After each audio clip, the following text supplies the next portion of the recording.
Merhaba arkadaşlar, örgü kanalıma hoş geldiniz. Kız çocuklarımız için kolay ve güzel tığ işi elbise yaptım. Bugün bu elbise anlatımını sizlerle paylaşmak istiyorum. Bakın arkadaşlar, elbisemizin görüntüsü bu şekilde. Model olarak da çok kolay. Herkes yapabilir bu elbiseyi arkadaşlar. Elbise örgüsüne yakadan zincir yaparak başlıyoruz. Ben bugün elbiseyi 3-6 ay arası bebek ölçüsüne göre yapıyorum. Siz bu elbiseyi her yaş çocuklarınız için yapabilirsiniz. Yeni doğan bebek için yapabilirsiniz. 1, 2, 3, 4, 5 yaş her yaş kız çocuklarınıza yaparak kullanabilirsiniz. Bu elbiseyi yeni doğan bebek için yapmak istiyorsanız bu başlama sayısını benimle aynı sayıda başlayabilirsiniz. Burada yaptığım arttırma sırasını bir sıra eksik yaparsanız yeni doğan bebek için olur. 6-12 ay arası bebek için yapmak istiyorsanız yine benimle aynı sayıda başlayabilirsiniz. Bu arttırma sırasını benim yaptığımdan bir sıra fazla yaparsanız 6-12 ay arası çocuklarınız için olur. Aynı sayıda başlayıp bu arttırma sırasını 2 sıra fazla yaparsanız 1-2 yaş arası çocuklarınız için olur. 2 yaşından büyük çocuklar için yapmak istiyorsanız bu başlama zincirini 8-12 zincir fazla başlayarak daha büyük çocuklarınıza yapabilirsiniz. Bakın yaka görüntüsü bu şekilde, kare bir yaka yaptım. Kol görüntüsü bu şekilde. Renk sıralamasını ben bu şekilde yaptım. Siz tercihinize göre tek renkli yapabilirsiniz, 2 renkli yapabilirsiniz veya daha çok sayıda renk kullanabilirsiniz. Bu elbisede iplik olarak beyaz renkli iplik kullandım. Bu renk bir iplik kullandım. Sarı renkli iplik kullandım. Siz tercihinize göre her marka iplik ve renkleri kullanarak bu elbiseyi yapabilirsiniz. Tığ olarak 5 numara 3 milimetre tığ kullandım. Benim elim çok sıkı değil. Yaptığım örgüler yumuşak oluyor. Sizin eliniz sıkıysa 3,5-4 milimetre tığ kullanırsanız daha güzel olur arkadaşlar. Ölçülerini videonun sonunda ölçüyorum. Oraya bakabilirsiniz. İplik tığ hazırlayalım. Hep birlikte bu kolay ve güzel elbise örgüsüne başlayalım. Örgü kanalıma abone değilseniz abone olmayı unutmayın lütfen. Hepinize kolay gelsin. İyi çalışmalar. Elbise örgüsüne yakadan zincir yaparak başlıyoruz. İlk ilmeği ben bu şekilde yapıyorum. Size nasıl kolay geliyorsa o şekilde yapabilirsiniz. Zincirleri yapmaya başlıyorum. Çok sıkı zincir yapmıyorum arkadaşlar, bakın. 88 zincir yapalım. 88 zincir yaptım. Bakın çok sıkı zincirler yapmadım. Siz bu elbiseyi yeni doğan 3 aylık ve 6 aylık bebek için yapıyorsanız 88 zincir başlamanız yeterli arkadaşlar. 1 yaş çocuğunuz için yapmak istiyorsanız 8 zincir daha çekebilirsiniz. 2 yaş çocuk için yapmak istiyorsanız 12 zincir fazla yapmanız yeterli olacak arkadaşlar. Şimdi bu zincirler üzerine trabzan yapacağız. Trabzan yaparken kol, ön ve arka bölümleri de ayıracağız arkadaşlar. 3 zincir dönüş için yapıyorum. 1, 2, 3. Sayıyorum. 1, 2, 3. 4. ilmeğe trabzan yapıyorum. Buraya ilk başta arttırma trabzanı yapıyorum arkadaşlar. Bu üst zincirde bir trabzan, 2 zincir yapıyorum. 2 trabzan yapıyorum. Bakın aynı ilmek içine bir trabzan yaptım, 2 zincir yaptım, 2 trabzan yaptım. Burası arttırma yeri olacak. Şimdi arka bölüm için 18 trabzan yapıyorum.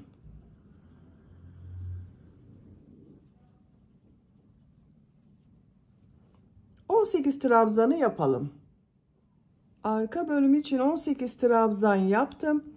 Şimdi arttırma yerini yapacağız arkadaşlar. Bakın bu ilmeğe 2 trabzan, 2 zincir, 2 trabzan yapıyorum.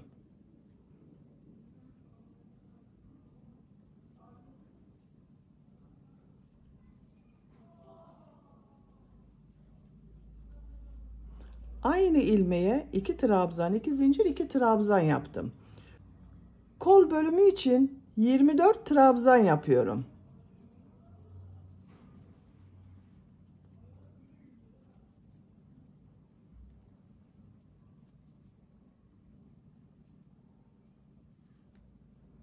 ...24 trabzan yapalım. Kol bölümü için 24 trabzan yaptım.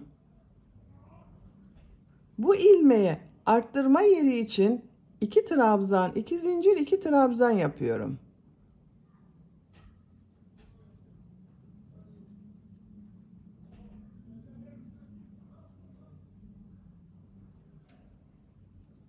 Bakın aynı ilmeğe 2 trabzan, 2 zincir, 2 trabzan yaptım. Ön bölüm için 18 trabzan yapıyorum. Bakın arka bölüme 18 trabzan yaptım. Ön bölüm için de 18 trabzan yapıyorum.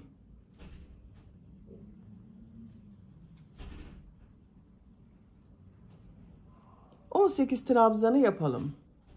Ön bölüm için 18 trabzan yaptım. Arttırma yeri için bu ilmeğe 2 trabzan, 2 zincir, 2 trabzan yapıyorum.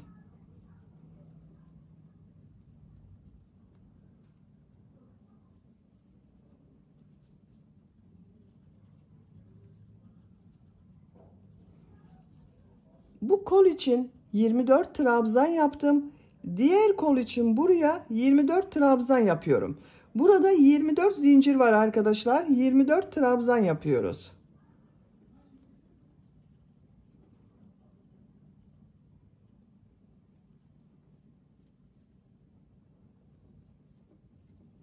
...24 trabzanı yapalım. Sıra sonuna kadar tamamladım. Kol bölümü için buraya 24 trabzan yaptım. Bakın son ilmeğe de trabzan yaptım. Bu son yaptığım ilmeği, bakın sıra başında 3 ilmek atlayarak bir trabzan yaptım. Bununla birleştireceğiz. Bu 3. ilmeğe bakın, tığ takıyorum. İlmek kaydırma yaparak birleştiriyorum.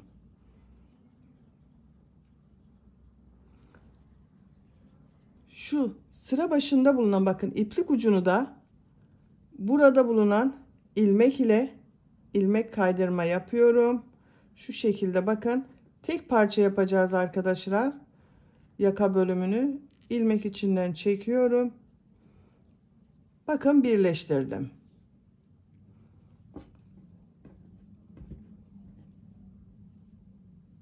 Görüntüsü bakın bu şekilde oldu. Dikdörtgen şeklinde bir yaka yaptık. Ön ve arka bölüm için 18 trabzan yaptım. Kol bölümleri için 24 trabzan yaptım. Arttırma yerlerinde 2 trabzan, 2 zincir, 2 trabzan şeklinde yaptım. İkinci sıradayım. İkinci sıraya şu 2 zincir üzerine geçiş yapıyorum arkadaşlar. İlmek kaydırma yapıyorum. İlmek kaydırma yapıyorum. 3 zincir yapıyorum. 1 trabzan yapıyorum. Bakın 3 zincirde 1 trabzan, 2 zincir yapıyorum. 2 trabzan yapıyorum. 2 trabzan, 2 zincir, 2 trabzan oldu. Diğer ilmeklere trabzan yaparak devam ediyorum. Trabzan sırası yapıyoruz. Arttırma yerine kadar devam edelim. Arttırma zincirine kadar bakın trabzan yaptım. 2 zincir üzerine 2 trabzan, 2 zincir, 2 trabzan yapıyorum.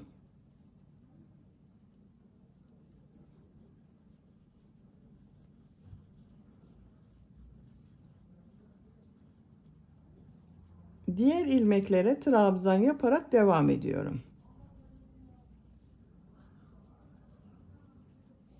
Arttırma yerine kadar devam edelim. Arttırma zincirine kadar tamamladım. Zincir üzerine 2 trabzan, 2 zincir, 2 trabzan yapıyorum.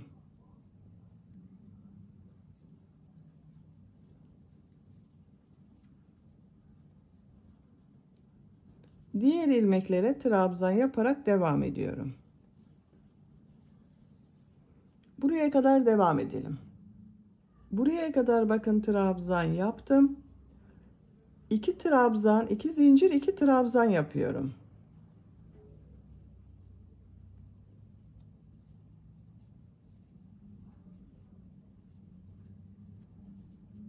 Trabzan yaparak devam ediyorum. Sıra sonuna kadar devam edelim.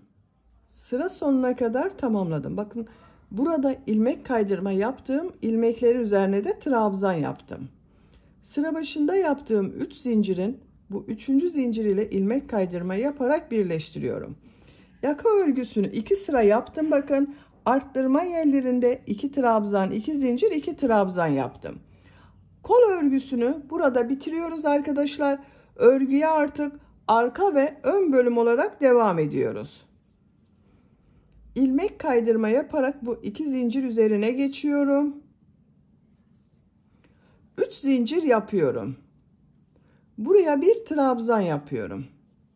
Bakın 3 zincir ile birlikte 2 trabzan oldu. Diğer ilmeklere bakın trabzan yaparak devam ediyorum.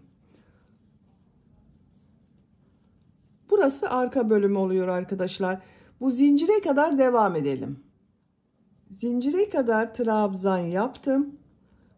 Bu zincir üzerine 2 trabzan yapıyorum. Bir zincir yapıyorum. Örgüyü çeviriyorum. Şu ilk ilmeğe 2 trabzan yapıyorum. Bakın 2 ilmek arttırması yaptım arkadaşlar. Diğer ilmeklere trabzan yaparak devam ediyorum.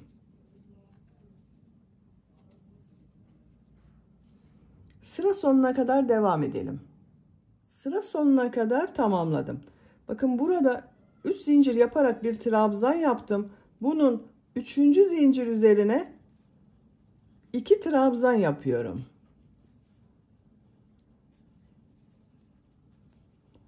Bakın 2 trabzan buraya yaptım. 2 trabzan da sıra başında yaptım. Arttırma yaptım arkadaşlar. Bir zincir yapıyorum. Örgüyü çeviriyorum. Şu ilk ilmeğe 2 trabzan yapıyorum.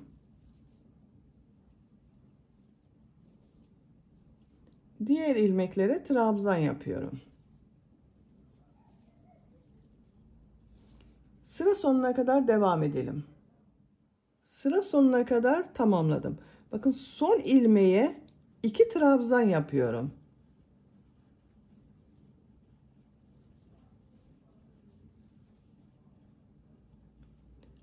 Bir zincir yapıyorum, örgüyü çeviriyorum. İlk ilmeğe 2 trabzan yapıyorum.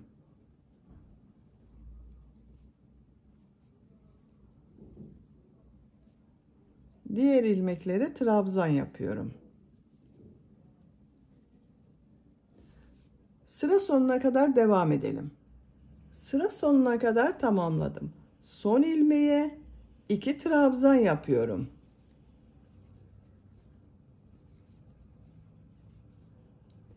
İpliği kesiyorum.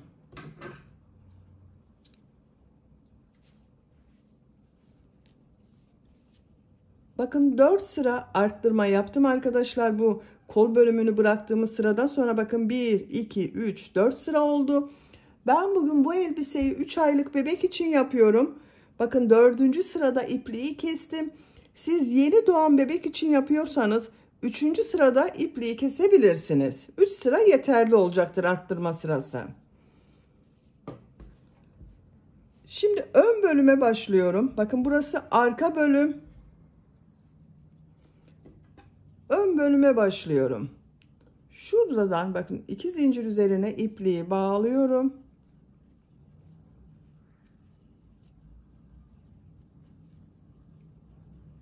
Buradan ilmek yapıyorum. 3 zincir yapıyorum. Bir trabzan yapıyorum. Bakın 2 trabzan oldu. İlmeklere trabzan yapıyorum. Zincire kadar devam edelim. Zincire kadar trabzan yaptım. Zincir üzerine 2 trabzan yapıyorum. Bir zincir yapıyorum. Örgüyü çeviriyorum.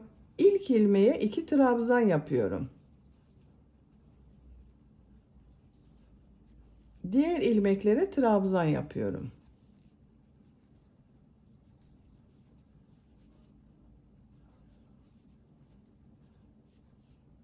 Bakın arkadaşlar, bu bölümde arka bölümün aynısı olacak. Ama bu ön bölümü arka bölümden bir sıra fazla yapacağız arkadaşlar. Bakın bunu 4 sıra yaptım. Ön bölümü 5 sıra olarak tamamlayacağız. Arka bölümde bu son sırada kaç trabzan yaptığımı sayıyorum. Bazen arkadaşlar soruyorsunuz. 2, 4, 6, 8, 10, 12, 14, 16, 18, 20, 22, 24, 26, 28, 30, 32, 34, 36 trabzan var. Bu ön bölüm örgüsünü 5 sıra olarak arttırmalar yaparak tamamlayalım arkadaşlar. Bakın bu sıra sonunda ve sıra başında arttırma yapmayı unutmayalım. 5 sıra olarak tamamlayalım. Bu bölümü de bakın 5 sıra olarak yaptım. 1, 2, 3, 4, 5. Başlangıçtan itibaren 1, 2, 3, 4, 5, 6, 7 sıra oldu arkadaşlar. Diğer bölümü 4 sıra yaptım. Buradan sonra 1, 2, 3, 4, 5. sırayı buranın devamı olarak yapacağız. Bir zincir yapıyorum. Bakın kol altı için bir zincir yaptım. Tığ üzerine iplik alıyorum. Burada ilk ilmeğe 2 trabzan yapıyorum. Bakın burada da son ilmeğe 2 trabzan yaptım. Kol altı için bir zincir yaptım. Diğer ilmeklere trabzan yapıyorum. Bu son ilmeğe kadar devam edelim. Sıra sonuna kadar tamamladım. Son ilmeğe 2 trabzan yapıyorum.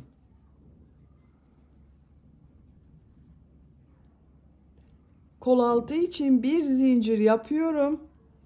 Diğer bölüm ile ilmek kaydırma yaparak birleştiriyorum. Bakın şu ilmek ile ilmek kaydırma yaparak birleştiriyorum. Bakın bu sırada ön ve arka bölümü birleştirdik arkadaşlar. Kol altında birer zincir yaptım.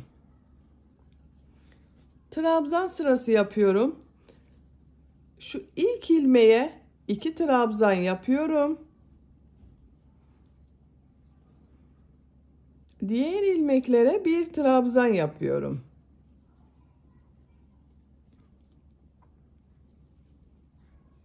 Şu son ilmeğe kadar devam edelim. Buraya kadar bakın trabzan yaptım. Bu son ilmeğe 2 trabzan yapıyorum. Kol altı için yaptığım bu bir zincir üzerine 3 trabzan yapıyorum.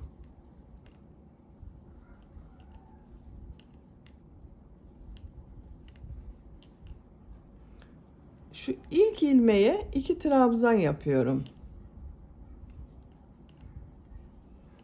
Diğer ilmeklere trabzan yaparak devam ediyorum. Bakın kol altında buraya 2 trabzan yaptım. Bir zincir üzerine 3 trabzan yaptım. Bu ilk ilmeğe de 2 trabzan yaptım. Sıra sonunda yine arttırma yapacağız arkadaşlar. Buraya kadar devam edelim. Sıra sonuna kadar tamamladım. Bakın bu son ilmeğe 2 trabzan yapıyorum. Arttırma yapıyorum. Kol altında yaptığım bir zincir üzerine 3 trabzan yapıyorum.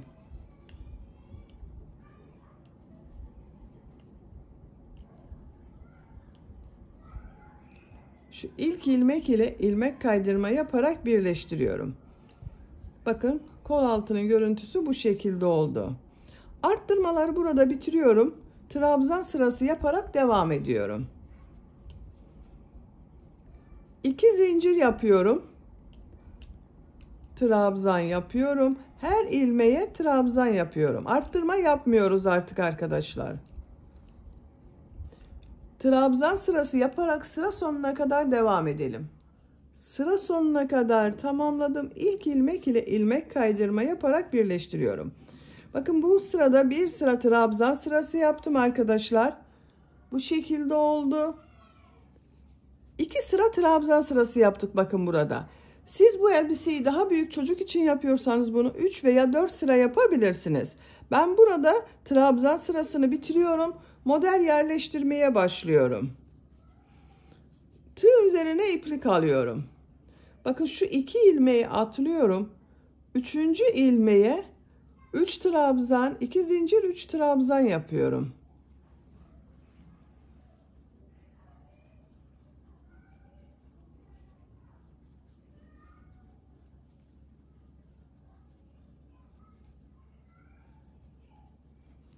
Üç trabzan, 2 zincir, 3 trabzan yaptım. 2 ilmek atlıyorum. Bir sık iğne yapıyorum. 2 ilmek atlıyorum. 3 trabzan, 2 zincir, 3 trabzan yapıyorum.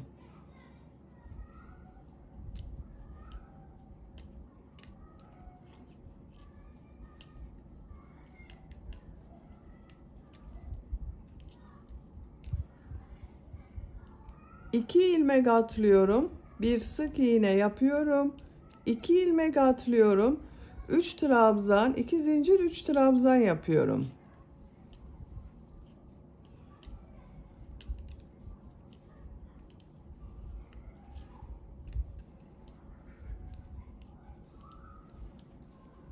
İki ilmek atlıyorum, sık iğne yapıyorum. Bakın model bu şekilde oluyor arkadaşlar. Siz model biraz daha sık olsun isterseniz, bakın bu modelden sonra 2 ilmek atlayıp bir sık iğne yapabilirsiniz. Sık iğneden sonra bir ilmek atlama yapabilirsiniz. Ben bu şekilde yapıyorum. Sıra sonuna kadar devam edelim. Sıra sonuna kadar modelleri yaptım. Son modeli de bakın 3 trabzan, 2 zincir, 3 trabzan yaptım. 2 ilmek atlıyorum. Şurada yaptığım bakın ilk ilmek ile ilmek kaydırma yaparak sırayı birleştiriyorum. Model yerleştirmeyi bu sırada yaptım arkadaşlar. Kaç model olduğunu sayıyorum. Bakın 2, 4, 6, 8, 10, 12, 14 model oldu.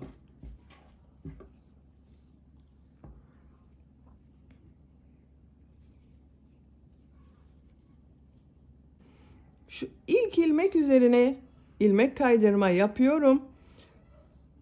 3 zincir yapıyorum. 2 trabzan yapıyorum.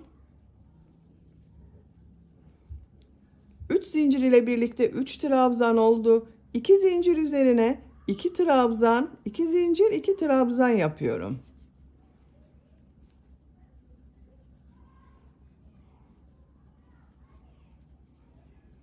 Üç trabzan yapıyorum.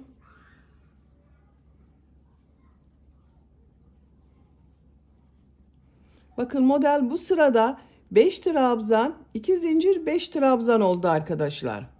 Diğer modele geçiyorum. 3 ilmek üzerine 3 trabzan yapıyorum.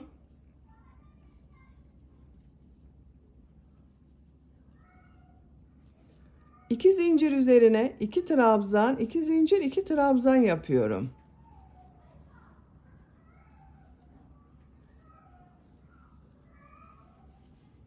Üç trabzan yapıyorum.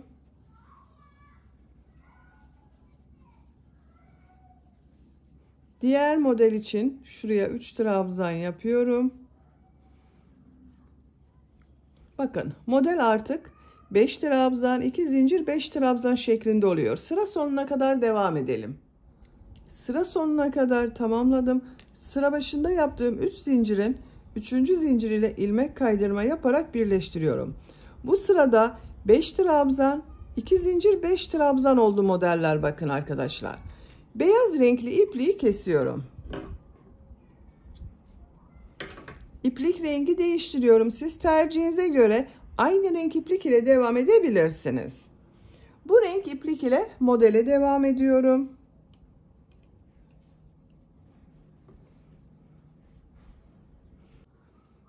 Şu ikinci ilmekten bu renk iplik ile ilmek yapıyorum. 3 zincir yapıyorum. 3 trabzan yapıyorum.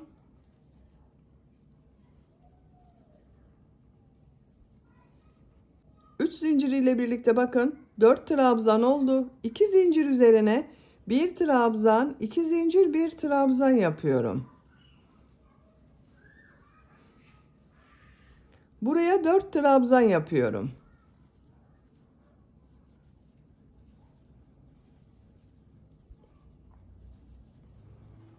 Bakın bu modelde son ilmeği, diğer modelde ilk ilmeği 2 ilmek atlıyorum. 4 trabzan yapıyorum.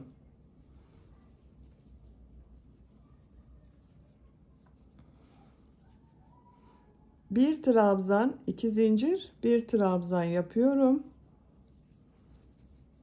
4 trabzan yapıyorum.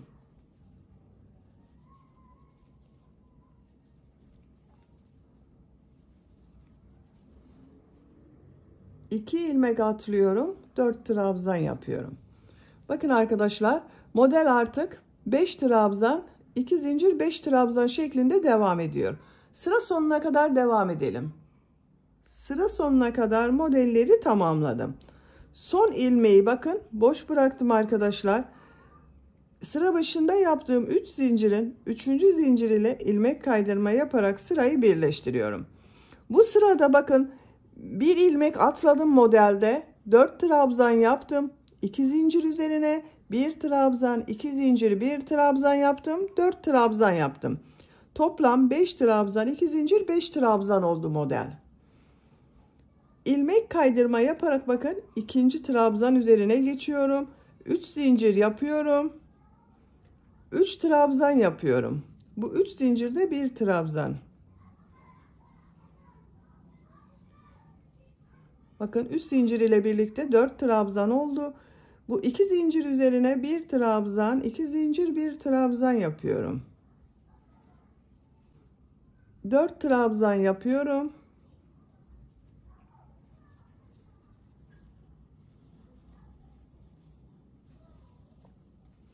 Bakın bu modelde bu ilmeği atlıyorum. Diğer modelde ilk ilmeği atlıyorum. 2 ilmek atlıyorum.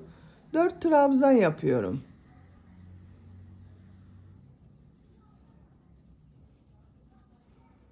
Bir trabzan, 2 zincir, 1 trabzan yapıyorum. 4 trabzan yapıyorum. Bakın 5 trabzan, 2 zincir, 5 trabzan şeklinde model oluyor. Sıra sonuna kadar devam edelim. Sıra sonuna kadar tamamladım. Sıra başında yaptığım 3 zincirin 3. zincir ile ilmek kaydırma yaparak birleştiriyorum. Bu sırada bakın yine 5 trabzan, 2 zincir, 5 trabzan yaptım. Model bu şekilde devam edecek arkadaşlar. Şu ikinci trabzan üzerine ilmek kaydırma yaparak geçiş yapıyorum. 3 zincir yapıyorum. Trabzan yapıyorum. 3 trabzan yapıyorum. Bakın sıra başında yaptığım 3 zincir ile birlikte 4 trabzan oldu. Bu 2 zincir üzerine 1 trabzan, 2 zincir, 1 trabzan yapıyorum. 4 trabzan yapıyorum.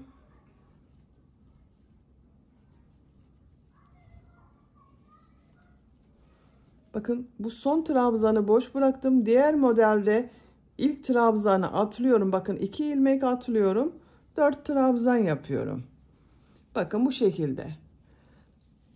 Elbise örgüsü bu şekilde devam edecek arkadaşlar. Renk sıralamasını tercihinize göre istediğiniz gibi yapabilirsiniz. Elbise örgüsüne model sırasını tekrarlayarak devam edelim. Elbisenin etek bölümünü bu renk sıralamasıyla bakın yapacağım ölçüye göre tamamladım. Kaç sıra yaptığımı sayıyorum. Sadece model sırasını sayıyorum. Bakın buradan başladım. 2, 4, 6, 8, 10, 12, 14, 16, 18, 19 sıra yaptım. Santimetre olarak ölçüyorum. 25 santimetre yükseklik yaptım. Siz tercihinize göre 1-2 sıra devam edebilirsiniz veya 1-2 sıra eksik yapabilirsiniz. Bu elbise yüksekliği tercihinize göre ayarlama yapabilirsiniz arkadaşlar. Ben bu renk sıralamasıyla yaptım. Bakın renkli iplikler ile 3'er sıra yaptım. Beyaz renkli iplik ile arada birer sıra yaptım. Son sırada da 2 sıra beyaz renkli iplik ile model yaptım. Şimdi son sırayı yapıyoruz. Son sırada trabzan sırası yapıyorum. Bakın beyaz renkli iplik ile ilmek kaydırma yaparak birleştirdim. Bu renk iplik ile buradan bir ilmek yapıyorum. 3 zincir yapıyorum. Her ilmeğe trabzan yapıyorum.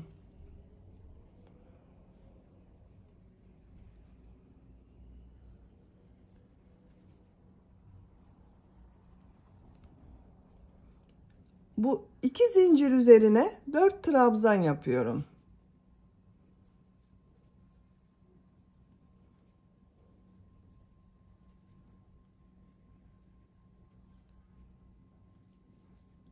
Diğer ilmeklere trabzan yapıyorum.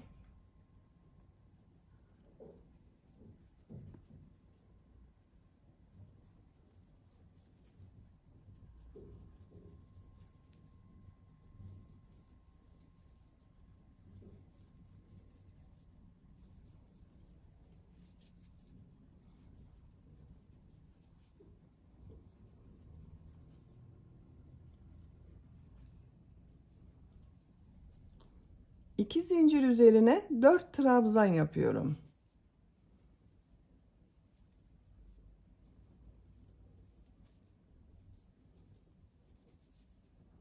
Diğer ilmeklere trabzan yapıyorum.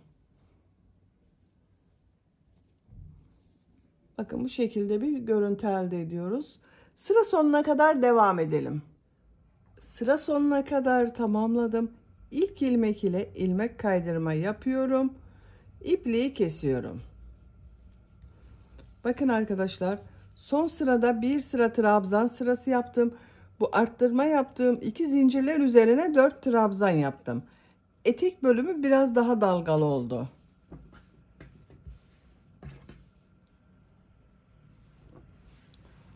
Şimdi kol örgüsünü yapalım. Bakın, kol örgüsünün birisini ben bu şekilde yaptım.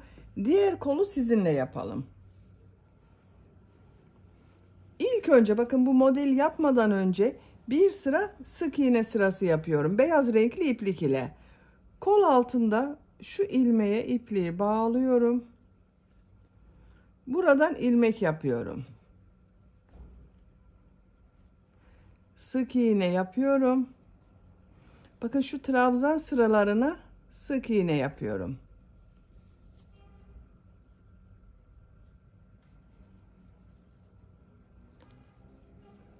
Burada yaptığım her trabzan sırasına 2 sık iğne yapıyorum arkadaşlar. Diğer ilmeklere de sık iğne yaparak sıra sonuna kadar devam edelim. Sıra sonuna kadar tamamladım. İlk yaptığım ilmek ile ilmek kaydırma yaparak birleştiriyorum. İpliği kesiyorum. Bakın arkadaşlar, kol çevresinde bir sıra sık iğne yaptım. Şimdi bu model bölümünü yapacağız. Ben bu renk iplik ile yapıyorum. Siz tercihinize göre kullandığınız diğer renkli ipliklerle yapabilirsiniz. Bakın, bu kol altında bulunan ilmeğe ipliği bağlıyorum.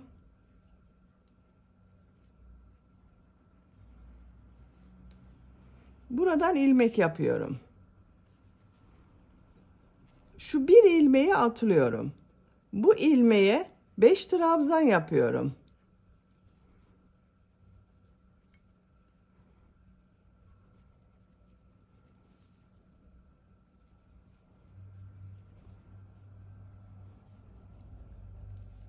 Bakın, aynı ilmek içine 5 trabzan yaptım.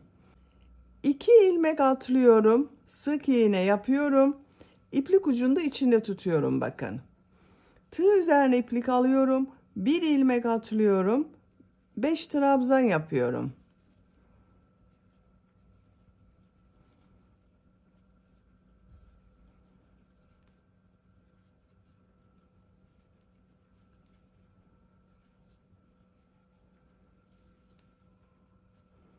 İki ilmek atlıyorum. Sık iğne yapıyorum.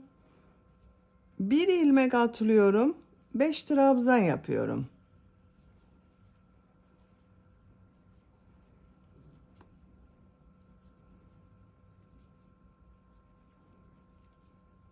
İki ilmek atlıyorum. Sık iğne yapıyorum. Bakın, modelden sonra 2 ilmek atlıyorum. Sık iğne yapıyorum. Sık iğneden sonra 1 ilmek atlıyorum. Aynı ilmeğe 5 trabzan yapıyorum. Bu şekilde model oluşuyor. Sıra sonuna kadar devam edelim. Modelleri sıra sonuna kadar tamamladım. Son yaptığım modeli şu ilmek ile ilmek kaydırma yaparak bitiriyorum. İpliği kesiyorum.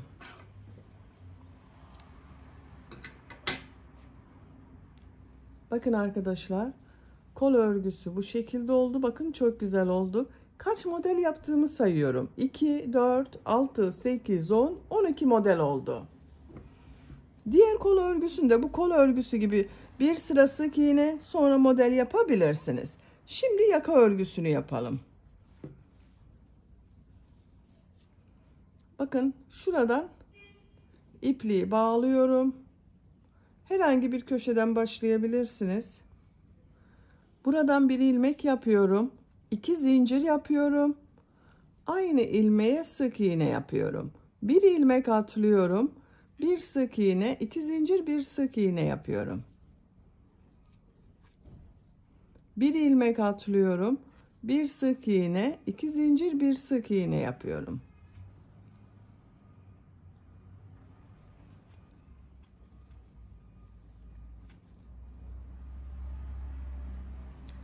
Yaka çevresinde modeller yaparak sıra sonuna kadar devam edelim. Sıra sonuna kadar tamamladım. Şu ilk ilmek ile ilmek kaydırma yapıyorum. İpliği kesiyorum.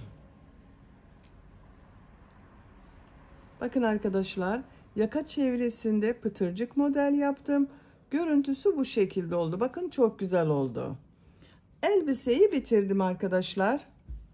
Bakın kollar çok güzel oldu. Renkler cıvıl cıvıl oldu bakın. Çok güzel bir elbise yaptık birlikte.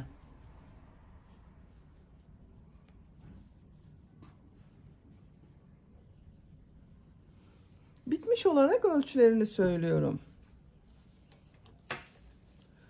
Buradan gövde genişliğini ölçüyorum. 23 santimetre. Kol altından yüksekliği ölçüyorum. 26 santimetre. Omuzdan tam yüksekliği ölçüyorum. 37 santimetre. 3 aylık bir bebek için yaptım. Bakın bu ölçüde oldu arkadaşlar. Bebeğiniz kilolu bir bebek olmazsa 6-12 aylık bebek çok rahat kullanır. Beni dinlediğiniz ve izlediğiniz için hepinize çok teşekkür ederim. Örgü kanalıma abone değilseniz abone olmayı unutmayın lütfen. Sizlerle yeni örgülerde görüşmek dileğiyle. Hoşça kalın, sevgiyle kalın.